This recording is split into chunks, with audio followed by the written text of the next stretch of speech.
it's very hard to believe we're a united nation. In 1964, two-thirds of all the people locked up in jails and prisons around this country, both local, state, and federal level, two-thirds of all the people locked up were white. Only one-third of the people locked up were people of color. That's 1964. By 1994, a mere 30 years later, those numbers had exactly flip-flopped. So that by 1994 and still today, approximately two-thirds of those who are locked up in jails or prisons around this country are people of color, mostly African American and Latino, and only one-third are white. Now, there are only two possible theories to explain the difference between 1964 and the present. Only two possible explanations for this flip-flop in terms of who is locked up and who is not. The first is the following, and I guess maybe some people believe this, although it seems fairly laughable to me. The first theory is to say, well, after 1964, white folks woke up and just decided, we're tired of all this crime stuff we've been doing, so we're just going to shape up and fly right. We're tired of all this. We've been filling the jails and prisons, and we're over it. We're just going to stop. And then black people and Latinos, seeing that white folks were tired of crime, decided, well, hell, if they're not going to do it, we're just going to move right on in there, and we'll do it now. Now, that's theory number one, somehow to believe that white folks stopped committing crime and black and brown folks decided that it was their turn and went on some kind of crime spree. That would be theory number one.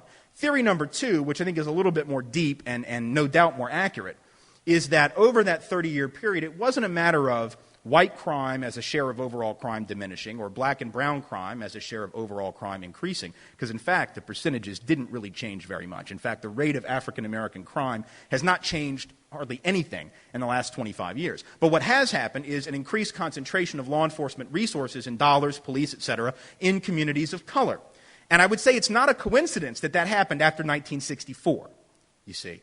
Sort of like what Michael was talking about last night. If we're going to really get to the heart of the issue of why the prison industrial complex has grown so dramatically in the last 30 to 35 years, and why it has been a phenomenon that has disproportionately trapped not only poor folks, but specifically poor people of color, we have to recognize that in 1964, we had a very significant turning point in the middle of the 1960s, whereby formal discrimination was outlawed, so that mechanism of social control known as Jim Crow was no longer allowed.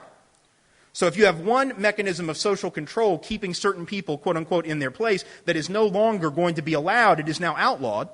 If you still nonetheless want to keep certain people in control, and that desire didn't go away just because a law got passed, you have to have a different mechanism to do it. How do you do that? Well, you increasingly criminalize certain people. And certain actions can be criminalized, and then you focus your attention on only certain people committing those actions. Because, 60% of all violent crime in America is committed by white people, white non-Hispanics. 60% of all violent crime, but whites are only 23% of the persons locked up for violent crime in this country.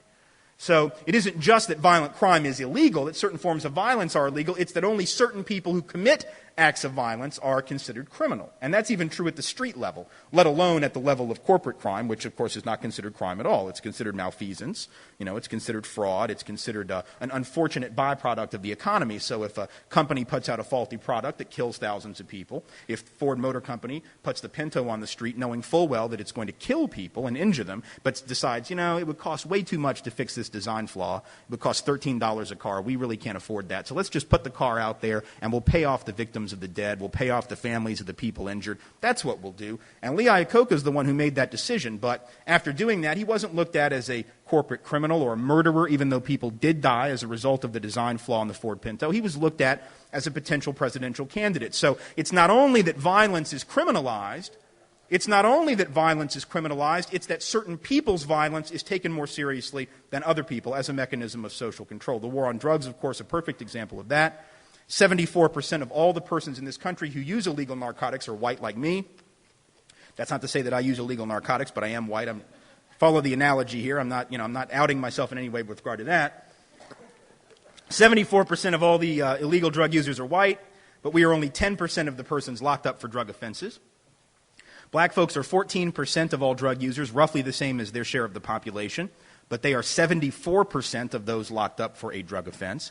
Latinos are 10% of all drug users, but 15% of those locked up. If you add the Latino and black numbers together, you very quickly discover that Latinos and blacks are only about 24% of all drug users, about a quarter of all drug users, but they are 90% of the persons incarcerated for a drug offense. And that, more so than any other aspect of the justice system, explains the disproportionate increase since 1964 of the percentage of persons in prison who are people of color. This one policy, this war on drugs, this particular way that we have fought this war on drugs is institutionally racist and explains a lot of what has gone on there. So to see that kind of thing happening and yet to believe that we are one nation, that we are united, that we are all together is, of course, completely fraudulent.